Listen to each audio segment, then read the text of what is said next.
Hello and welcome to The Content Bite, a podcast for freelancers who use their words to make money. I'm Rachel Smith, a freelance journalist, copywriter and content producer. I'm also the founder of Rachel's List, a jobs board and community for Australian writers and other creatives. And I'm Lynne Testoni. I'm a journalist and content writer as well. Rachel and I are your weekly co-hosts, and every week we bring you all kinds of tips, tricks and some fabulous guests to help you make the most of your freelance business. On The Content Bite, we love an automation. Oh, we so do. We so do. Anything that saves us time is awesome, which is why I loved Rounded. It tracks invoices so I don't have to remember who's paid me or who needs chasing up. And I was wasting so much time on admin, literally hours every week. And now it takes me about 2 minutes to send an invoice. I also really love the gamification of Rounded. You can look on the interface and look at all the little pie charts. You set your targets. Set your targets. It's amazing. So, yeah, big thumbs And if up. you're a gold member of Rachel's List, you're also in luck because you can save 20% on any annual Rounded plan. And see the show notes for details.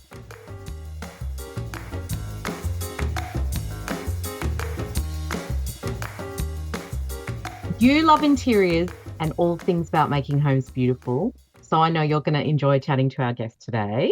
Absolutely, I am. I've been really looking forward to this. Natasha Dickins is coming on, and she's such an interesting career story to share with us. She was a magazine editor who took her love of making things and turned it into a really interesting and unique content career. Yes, Tash is a fabulous example of how you can repurpose your skills into an adjacent career and also get to do what you really love. And we have personally been friends forever, so I'm going to introduce her before we get her on. Right. Tell me all about Tash. Natasha Dickins is the force behind Little Red Industries. She combines real building skills with her background as a lifestyle magazine editor and media presenter to use power tools and karate chop cushions, I love that, into stories that sparkle and inspire. Specialising in DIY, renovating and hands-on decorating, Natasha consults with the biggest hardware brands in Australia as a regular project maker and technical advisor for Bunnings magazine, and she collabs on media campaigns with clients such as Dulux, Ryobi and domain.com.au. What makes Natasha stand out is her knack for designing unique solutions, then putting her experience in home improvement, carpentry and styling to work with top-notch video production, photography and writing. Whether it's building a deck, making a table or knocking out a wall, her simple step-by-step methods result in beautifully shot, well-produced, informative how-to content. Based on the New South Wales Mid-North Coast, Natasha is currently indulging in a lot of woodworking to transform an old weatherboard into a modern handcrafted home. Tash, I am so stoked to have you here. Welcome. Oh, thanks for having me, ladies. I'm so honoured. Very excited. Good. I'm so keen to delve into your career story, but first tell us, I think there was something great about you on your website about what you were like as a kid and you know, about playing in the wood chips in your dad's shed. Tell us about that. That absolutely is, honestly, my first memory, my first Really? living memory. Yeah. So sitting there, playing in the wood chips, which is probably not very OH&S these days. You probably wouldn't let your kids do that anymore. You know, the dust, the sunlight coming through the window and the dust sort of sparkling like fairy dust. And with my dad in that small, comfortable zone. And I don't know, it's the smell of cut timber is beautiful. I just love it. Exactly. I can relate to that. Yeah. And also, it's not very good to smell it, but you know what, that stain that they put on wood, I used to inhale that as a kid. That's not bad for you. So maybe that's becoming my forgetfulness now. No, I'm not joking. But seriously, my whole entire family were, from both sides, was so creative. They're creatives and writers.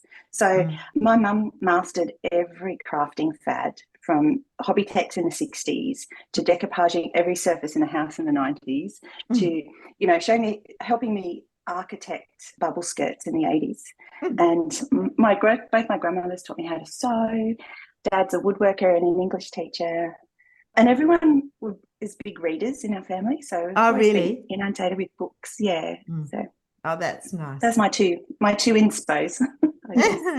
Such a great combination. Yeah, why not?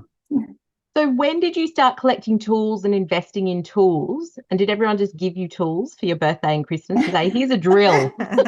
Yeah, people still do. No, actually, you know that smug buzz you get when you know that you've come up with the best present idea. You know that little Yeah, they're yeah, gonna yeah. love it, and yeah. So Dad and I get that giving each other tools. We call it a smug buzz. But to be honest, I was more when I was a teenager. I read Dolly magazine from cover to cover every month, and I was really into fashion. But I would also send letters into Dolly about the typos I'd find in the terms and conditions of the competition entries. So I was such a pedantic reader in those days. So I didn't really start to collect tools that much until I worked at Handyman magazine in my 30s. All right. Yeah. But you must have a fully kitted out workshop now, do you? All I the do, tools, yeah. all the things. Yes, I do. So I try, actually, I'm the opposite of what most woodworkers and most DIYs are in that I try not to hoard things. So I'm really ruthless. Every so often I have a big clean out and take things down to the men's shed. But I'm lucky enough to work with lots of tool companies. So I try to learn a new skill or acquire a new tool for each new job.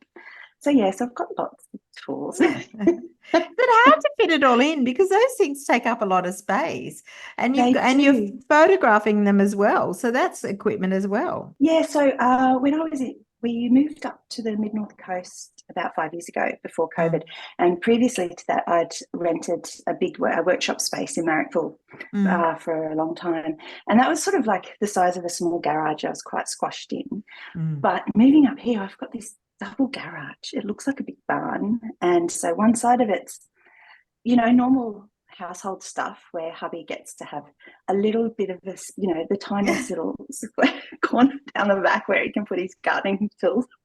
So yeah, I've kind of got 1/4 of it set up for tools and 1/4 of it set up as a studio for shooting. All right. And the rest of it's a mess. So behind the camera it's a mess. What you don't know. Tash, I know you're based up north now, but we used to have those really fun catch-ups with Kathy Buchanan. Kathy, if you're listening, hello. Hi, Kath. I was always really intrigued by how you were sort of doing that move from magazines, into this really unique form of content creation and brand collaborations, and that's really evolved. How has that evolved over the years from then to now? I think this whole new age, this whole new era of digital production is so exciting. And I think that's given, we don't call ourselves editors anymore. We call ourselves content strategists or content producers. So I've taken all those skills of making magazines and put them into making digital content. I think, Rach, when we first worked together, we were on the weeklies. We had so much fun, but we worked so hard. And that's when, working magazines back in the day was a lot about advertising and a lot about supporting our advertisers and making products and the branding look really authentic when we had to include it in our editorial. Having to admit that these days we don't, I think readers don't mind anymore, but back in the day we would have to be really subtle about working with our advertisers. So we just kind of learned to be authentic about using their products. So I've always had one eye on that, I think. It's interesting. Tell us about some of the projects you've done and how you use the tools and pull together the content. I'd love to hear how it works. I moved from the weeklies to work on Handyman magazine, where I worked with a lot of great brands, a lot of Bunnings suppliers. So I got to know the suppliers and got to know the tools, the ins and outs, and got to talk to the experts who invented the tools. So that was a nice little background. So when I did a kitchen renovation, and I did it totally on my own, which was a great challenge. So bringing in the brands, I thought, okay, who do I need to work with?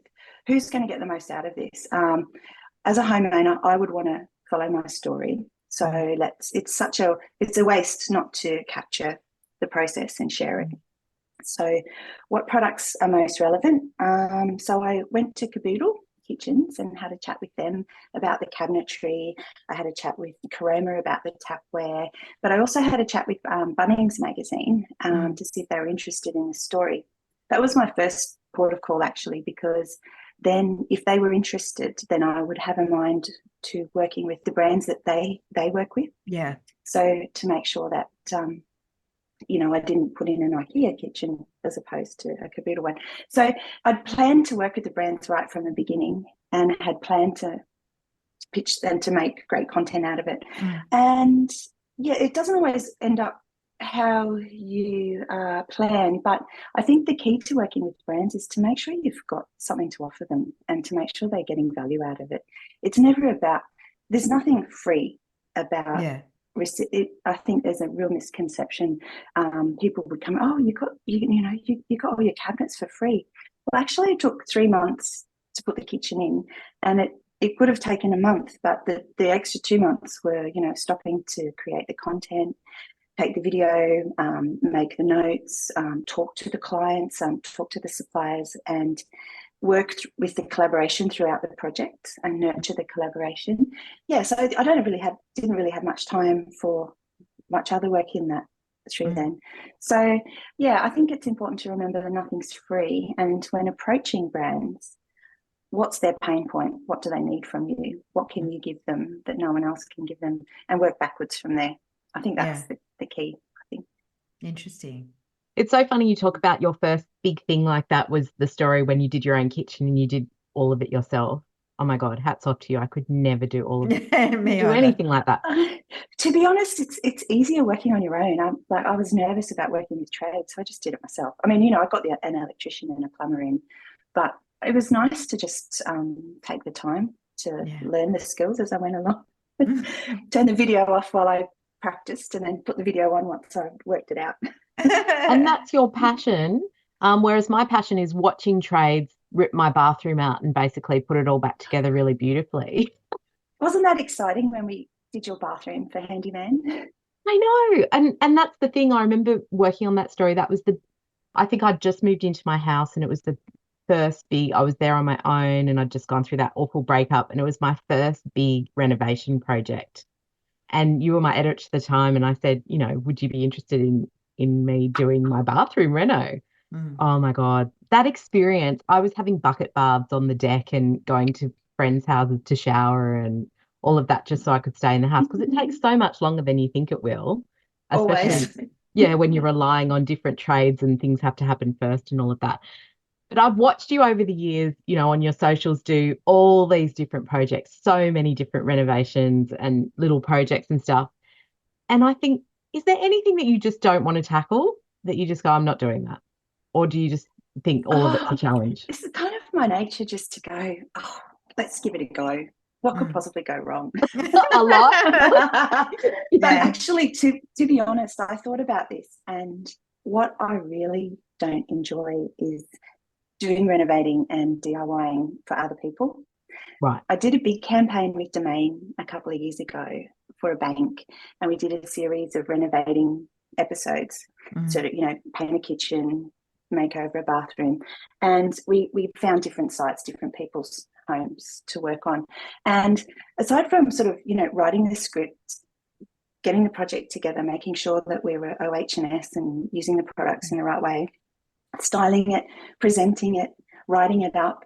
Aside from all of that, I felt like I had to be a really good tradie as well. And it just put an extra layer of stress, because you're bringing in another stakeholder, and that homeowner becomes the client, and it's just one too many. You got two clients, really? Yeah. So working at home, I have my client, my very patient partner, Al, there's one wall in our house that's been through so many incarnations, and the thing is, the rule is it always has to go back to being a white wall with no holes in it. So whatever I do to shoot against that wall, he doesn't mind. As long as it goes back to a white wall. Oh, you must have days when you're just surrounded by dust and all the bits and pieces of renovating, or do you still love it? Sounds like you do. I do. The actual renovating is fun. So I lie in bed and I work out my plan before I even get up, because as soon as I get up, I start getting distracted with, bits and pieces and bring in my tools. So, but I also, the hard bit is making sure I capture the good content, you know, making sure the step-by-step images are clean, there's no electrical cords in the background, making sure that, you know, the OH, so off camera I can wear my flip-flops while I paint a wall, but I better not wear it.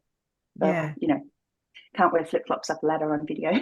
So I do know that that's a challenge with some of the content I, you know, brief with some of my clients, which are a lot of construction, because you sort of brief, you know, something like a roofing project, and then there's always some guy in the back not wearing the harness that he's supposed to, and we have to, you know, be on site to do that, just because on a real site, you'd be saying, hey, mate, put on your harness. And at this time, you've got to make sure everyone in, out of shot. And it's quite tricky, isn't it? And you've got that one shot, don't you, to get it right? You do. And also you've got different standards. You've got to be, you just got to be perfect, especially with OH&S and stuff, and the goggles and this, which is really important. But it's really tricky. Yeah, and at the end of the day, you want to make really good content as well. Oh, I was going to talk about the quality of creating of DIY content and how I approach it a lot like cooking or recipe making, where it's got to be really methodical. You have to have worked out all your tools and your ingredients before you get started. And working in the weeklies, Rach, we had a lot to do with cooking and the recipes, and spent a lot of time in the test kitchen. So those recipes aren't just whipped up and you know, popped into the magazines. They're tested and they're tried out, and we got to eat a lot of cake as well. Yes. But so for me, putting DIY content together is like being methodical, like you would be with a recipe, but also the quality of the step images and the quality of the instructions is to be just as good, if not even better, than your hero after shots, you know, before and afters. So that's something I take great pride in with my content, is putting lots of time and effort into making it really clear, really simple, you know, always having clean hands and neat nails so it doesn't look like you're having a hard time of it. Never shoot angles up a ladder. That's always a challenge, because if you get the wrong angle, it just looks really awkward. So you want to make sure that all the movements are dexterous, and that's what makes making things, whether it's cooking or building, makes it look easy if you're practiced and your hand movements are, you know, are flowing, the backgrounds are clean, so that the readers don't feel that it could bring a lot of chaos into their lives. So just giving that feel of clean and simple makes it feel achievable. Although it's a big fat lie, isn't it? Because it does bring a lot of dust and chaos and mess. Look, my big thing is to never call DIY easy. And I don't think cooking or recipe making is easy either. So that's my thing, is it's never easy. But with great content, we can help it seem simple.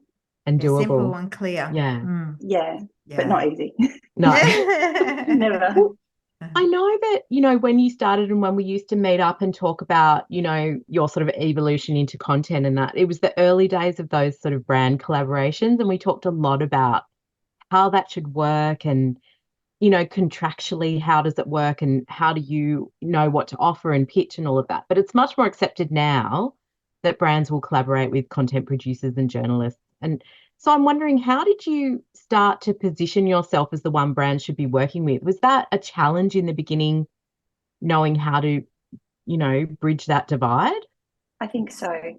I learned very quickly that, so back in the day, you'd ring or email, randomly ringing the marketing department and saying, hey, can you send me some tools because I'm building XX? Wasn't going to cut it, because what's in it for them?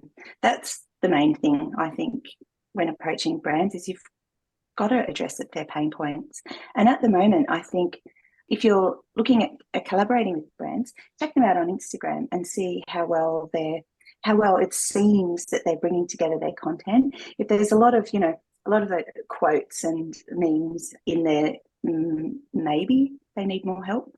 Yeah. And that's an opportunity to get close to them. I have a client that I contacted through Instagram back in 2017. and I still work with them on a monthly retainer all this time. Oh, wow. I got in touch with them and said, hey, we used to work together at Handyman. I've got a workshop of my own now. I would love to make some content for you. What do you need? What are you looking for? And we got chatting, and they're a great umbrella brand. So they do varnish, woodworking adhesive, wood strippers, waterproofing, lots of stuff. So at the beginning of every year, I send them a calendar of suggested projects, so 12 suggested projects, and each one focuses on a product of theirs, really different. They could be building a little side table and, you know, painting it orange, or it could be waterproofing a bathroom, or, you know, sealing a driveway. So big and little, but every single project is authentic, and it's something that I need to do, or I've come across people that have asked me, how do I, you know, insert here. So I try to address all the pain points that I've come across through different DIY. So I send them a calendar every, and they, to be honest, I just go about every month. I do one project for them. So I will write up the instructions and make a video in their house style, and they have that to run on their channels at whenever. And as I'm making it, I post about it on Instagram. I'll also write it up in my house style and run it on my channels. So there's two bulks of content there with slightly different angles for each project. It's really authentic, I think. That's the trick. Yeah, it's interesting. Wow.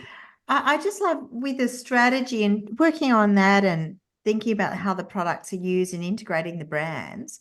How do you start pricing something like that? How do you work out how to package it? How does that happen? Oh, Lynn, isn't that one of the hardest things to do? It is, absolutely. So sometimes Rach, we used to sit on your sofa drinking tea back when the list was when you were sort of coming up with how that was going to work.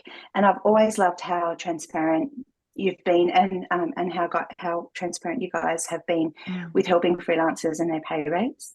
That's been really helpful. So basically I kind of come up with a day rate and then doubled it, which I think was still probably not enough, but still as so when I do a project, I don't know, it never seems to be anyway, I'm still working that out. But how do I cost those? So what I do is I work out how long it's going to take me to do the to actually make it. I'm going to add a day or two, depending, to write up, collate the images, and edit the video. And I bundle that up. To be honest, most projects take a week, but I don't really feel that I can charge for the weeks, because, I'm struggling with that at the moment, I think. Sounds like you should. Yeah, Just it's say. really hard. Isn't it? So no, it's so with my monthly client, I have a little weekly retainer that we've agreed about $300 for one post a week on our socials, and then I provide them a project with all the assets that they can use, and I've worked that out as a day rate plus materials. It works out okay with them. They've been a long-standing client. So Rach, I go back to the conversations we used to have about bread and butter clients and keeping them under your, the administration with them is next to nothing. I talk to them once or twice a year, and we do the projects, and they're a dream client. I send the invoices in, they're paid within a few days. So it kind of works out for me. And the projects I pitch them, I keep them, and they're around the house. So that's how I get my little bit of extra value from those projects with that client.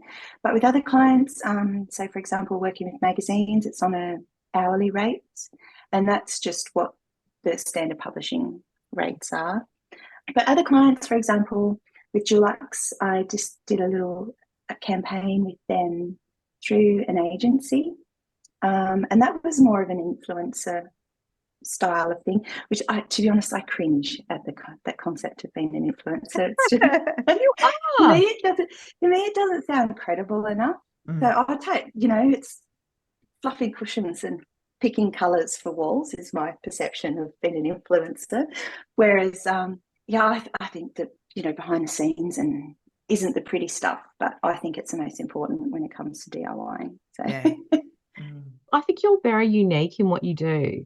Like, I can't think of another freelancer who is like you, you know. It's a great niche. It is. Yeah. It really is. And it's interesting, like when you talk about the pricing, because I remember those conversations that we used to have as well, and how to price. It was so tricky even then to think, how do I price this? You've done it in a day rate, which takes into account the time it takes you on the tools, and then you've also got the content. I'm wondering if, like, you know, for future projects, you could think about, which is something we've been discussing on the podcast, about an outcomes-based or value-based pricing. Like, what does this project, what will it mean to the client to have that on their socials?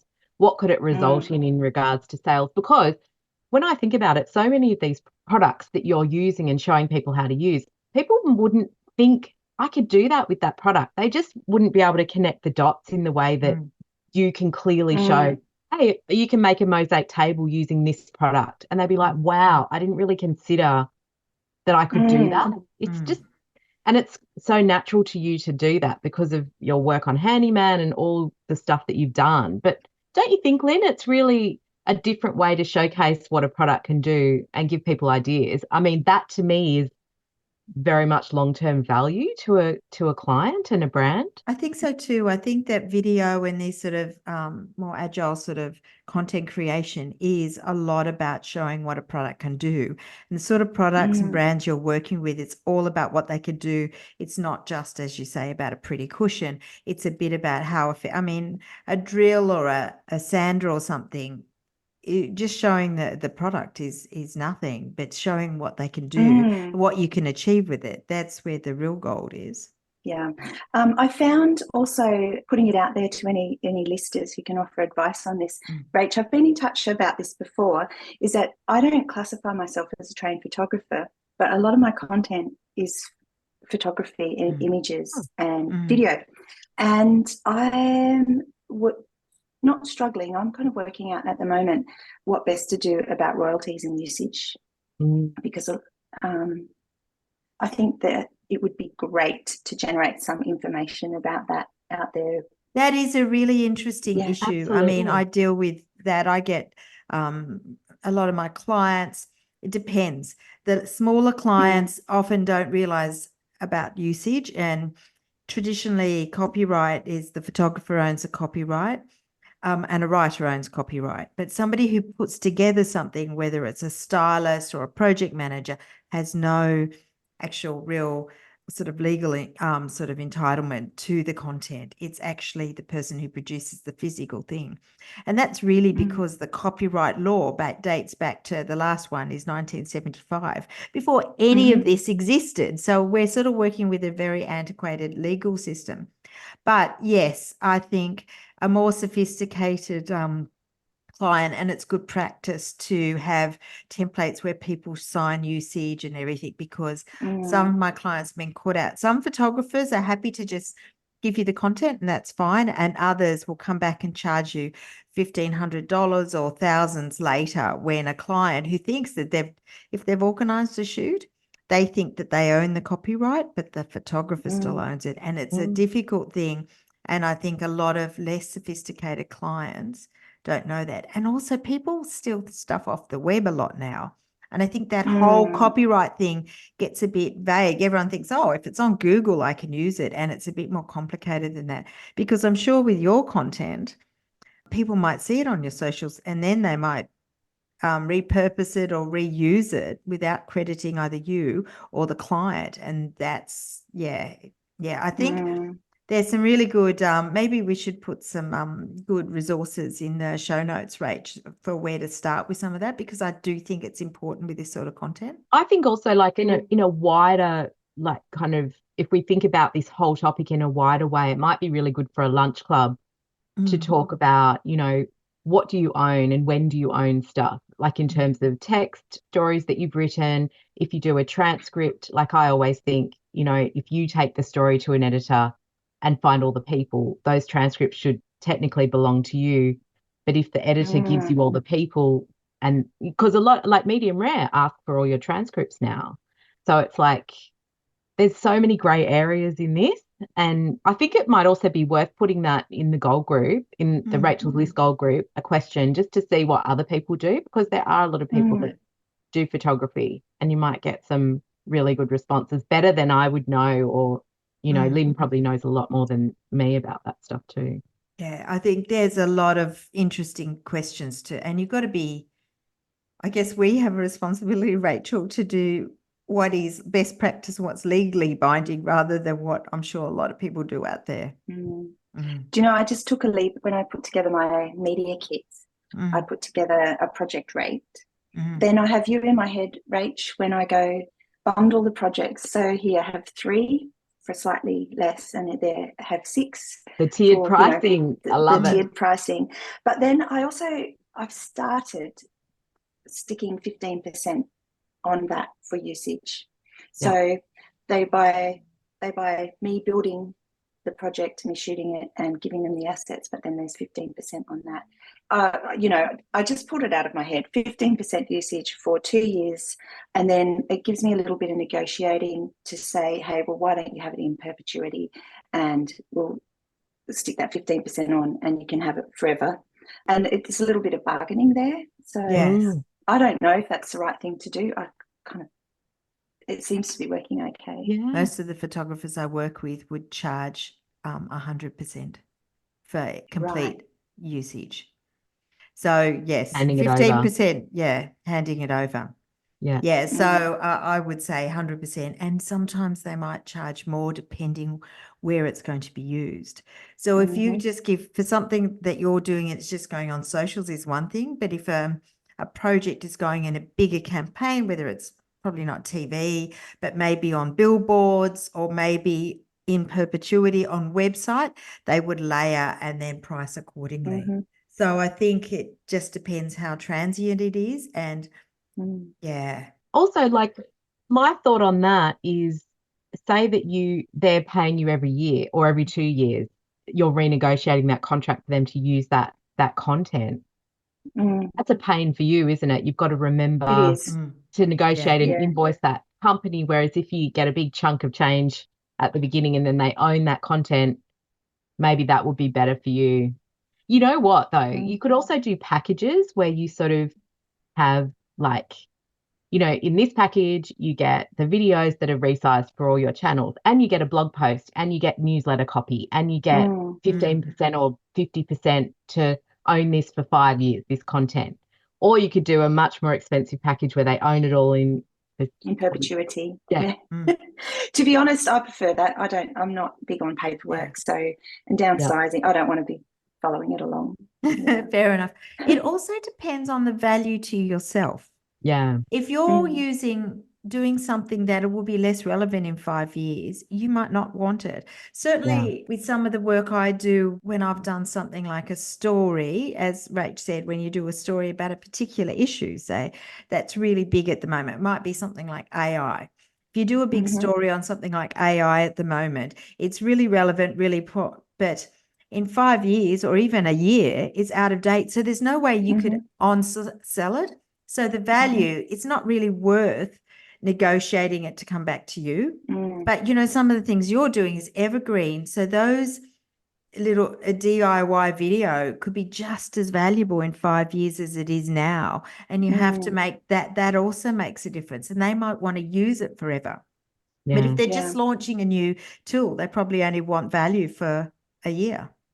Well, I found that part of my media kit, I say, this is to help you build your library of content and your build your brand loyalty through your library of really credible DIY. So that's one of the pain points I like to hit with the clients. And you're right, bringing it back to cooking, it's quite timeless, really. I mean, paint colors come and go, but painting a wall is still painting a wall, and that will be relevant. Yeah, for a long time. I love seeing all your things that you're working on. I think my 2 favorite from recently are the mosaic table, the orange mosaic table. Isn't that cute? And you did this amazing built-in seating. Was that in your dining room where you had storage under the seating and that was a while ago. So this house is sort of like, it started off as a little fibro shack, I think, and then sort of grown a little bit, and it's really just kind of a bit of a daggy 80s weatherboard. So we're very quickly changing it room by room. So that dining area is really long because it sort of follows the length of the house. And I thought, how can I make this more functional? And I wanted to give it that sort of boating, caravan-y, sort of built-in, hunkered down booth, sort of banquet feeling. Yeah, I think that was my first really big build that I was proud of. That I thought about it, got all my angles right, got my tools right. And to be honest, I didn't pitch it to any clients to start with. So while I filmed it and shot it to write up for my own channels, I took the pressure off making it for other. But when it was done, of course, a couple of clients picked it up and I repurposed the content for them, and it worked out fine. I knew it would turn out okay, but I just wanted to take the pressure off selling it and just making it. So sometimes we just did a bathroom renovation, and I had a chat with Al, my partner, and said, look, let's just do this how we want to do it rather than putting it all on camera. But having said that, I did approach Bunnings Mag, and they just ran a story on it last month on my lessons in renovating a bathroom, which I thought was quite interesting, on how to talk to tradies and talk with tradies rather, and how to plan the timelines and that kind of thing. So are you always teaching yourself new things? You said you try and get a new technique every time. You're buying new tools that you don't know how to use. You do all this stuff off camera. How does it work? Well, I think I've got to the stage now where I've got a really nicely stocked workshop. Yes. I do try to branch out a little bit but to be honest, I've got quite busy. So I feel that I haven't had the time to be as creative with learning new things as I'd like to be. But also I find, you asked before, like, do you just run out of motivation getting out there and getting dusty? You do. I think it's hard work to keep levels, a high level of creativity, especially when it comes with the physical, that's, it's physical as well. So that's why I find making the content is actually taking much longer than the actual doing. So that's a nice little balance. So I do get the days when it's raining outside, I'm not going out there, so I'll work on a video. So I to be honest, I do have I love the flexibility of it all. Sounds lovely. Do most of your clients come to you, or you're often approaching or pitching new brands? Sounds like you've got that big retainer client, but how do you layer that all together? My little retainer clients, every so often I'll go on a mission of getting in touch with brands that I would like to work with, that I could do really relevant things with. There's a brand, they don't know this yet, but I'm about to get into contact with them, who do patio kits, and I think their content, they've used AI to put their content together, but it would be really nice to offer them a personal video and show that patio kit being put up. So that's one thing. If there's something that I can see that I can be authentic about, I'll pitch them. When I pitch them, I tend to that patio kit is a couple of $1,000s worth. So I would probably tend to make the content for a collaboration, whereas you'd probably advise, no, you should be getting paid for your content as well. It just depends.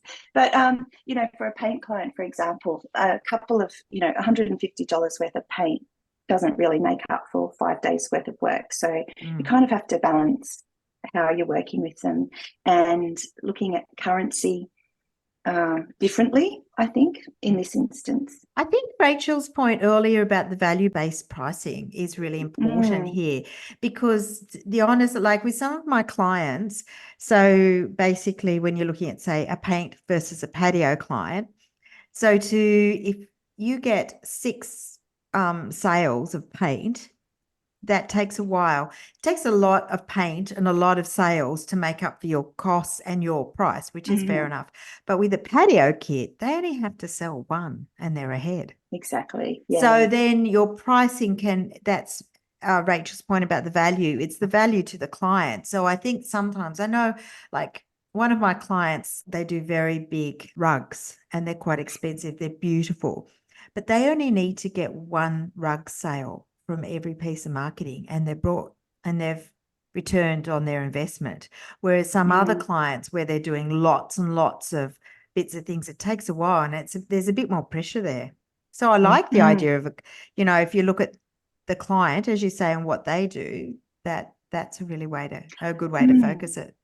Mm. That's great advice, Lynne, because I think sometimes it's easy to get carried away with value to me. So for me, that patio is worth $5,000 that I don't have to spend to put in a new patio. It's bordering on a little bit of, you know, work life. Where does it end? Where does it start? Yeah, And I do exactly. struggle with that sometimes. But at the end of the day, it adds value to me.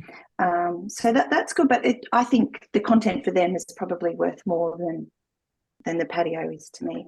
Yeah. Yeah, that's so Great interesting. advice. Thank you. I'll keep that in mind when I pitch to them.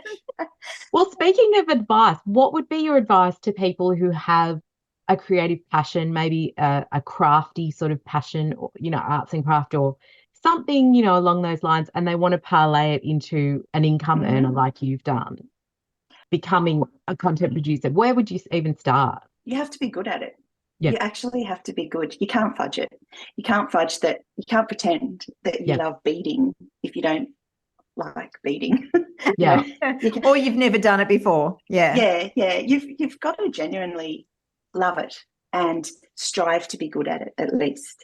I also believe that you have to be a good communicator, and writing skills and production skills, no matter what. Rach, when we used to catch up for our tea catch-ups, we'd always say a good writer should be able to write about anything, but if you can write about something you love, it puts a whole different value system into play. So get good at it, get good at communicating, get good at writing, get good at taking the photos, get good at video, whatever your specialty you want to go towards. But also I use Instagram not as an influencer sort of tool, but more as a working portfolio. Yeah. So I found that's helped me showcase what I'm doing. It helps me give value to work that I'm not getting paid for. So if I do something around the house that I like, that sort of maybe that little orange table, Rach, it's great, it's fun, it shines on my Instagram. It's a good portfolio piece. So it's still giving me value. So that's how you can always, you shouldn't, this is I don't think there's any point in making anything or shooting anything if it doesn't have any value. So you can give it value by helping build your brand and build a portfolio. I think it's a nice, Instagram's an easy way, or whatever social media you choose one and get good at that. And then in terms of brands, you would research brands in that space and reach out to them, offering to do content for them. Definitely. So there's two things that you can offer brands, that I offer brands. One is content, but I also offer them media coverage. So, for example, I am writing a story about a kitchen for a magazine. I can bring in my brands in an authentic way, without it sounding like an advertorial, and be an ambassador for them through other media content. Also, I think it's important to be mindful of working with competing brands. So, for example, I have a paint client, but I also have a paint equipment client. I also need a paintbrush for my varnish client. I need varnish for my skirting boards client. So to kind of approach brands that you can bring together that won't compromise what you're doing, it won't compromise your portfolio, complementing brands and looking for an outlet for what you're doing, for your content. So pitching it to the magazines. If you're into craft, Frankie Magazine's always looking for good content. Look for the media that could help you showcase what you do. And then you can offer that to your brands as well. It's so interesting. Right. That's great advice. So what sort of challenges there? I mean, you've been a freelancer for how long? So I've been in magazine. I started working in magazines when I was 17, I think. The Corrective Services Bulletin was my first publishing job, which was a little newsletter for prison officers. And my boss was an old a lecturer from Sydney Uni, and he helped me become a good sub-editor. All the little details. He was really big on his grammar. And so there was a lot of policies there. So being really pedantic about sub-editing was a good basis. So that was my really good tool. What sort of challenges are there? My challenges come when I get busy and fitting things in and delivering in a timely manner when I've got lots of conflicting work. Yeah, that sounds familiar. But I mean, it's a nice problem to have, I think. So working out what you can actually feasibly do, like you couldn't take on a bathroom reno project and a deck project in the same month. Not at the same time. No, that would kill me. No. But also when you have downtime, I think the downtime is also scary. But that's when you can just take a moment to do some research about brands you'd like to work with and content you'd like to create. And in the quiet times, go and create some good content. Do it for yourself. Do some really good work and use that as something that you can sell as part of your brand. Showcases that working as a in your portfolio business. thing. Is it in your business or on your business? Working on your business. Yeah. When But take the time to be creative and do some fun stuff that showcases what you do as well. Because if you're not doing that, if it's not fun, what's the point? Well, we like to ask all our guests about their tech tips. So tell us about, the programs and tools, maybe not the power tools, but the kind of digital tools that you would be lost without. Oh, seriously, I keep the latest iPhone. It's the single most important tool for me, especially these days with video. I used to have a separate camera. I don't worry about that anymore. So my biggest investment is keeping up to date with iPhones. Yeah. Also, a tripod is I've got this really amazing tripod it's covered in dust and paint and it gets thrashed, but I couldn't do what I do without that tool. In terms of tech, Instagram is the social media that I like to be on. Pages is I've moved from using Word documents to Pages. Pages, as an editor who was one of those sort of always wanted to be a designer but didn't have the design skills, I find that Pages really helps me with images and copy and being able to design my little layouts in an amateur fashion that I can send to clients. It's really basic, but it's something that I use every day. So like your step-by-step stuff, you use Pages for that? Yeah, I think Pages is really good. What else? To be honest, I live with a great tech person who's a UX designer.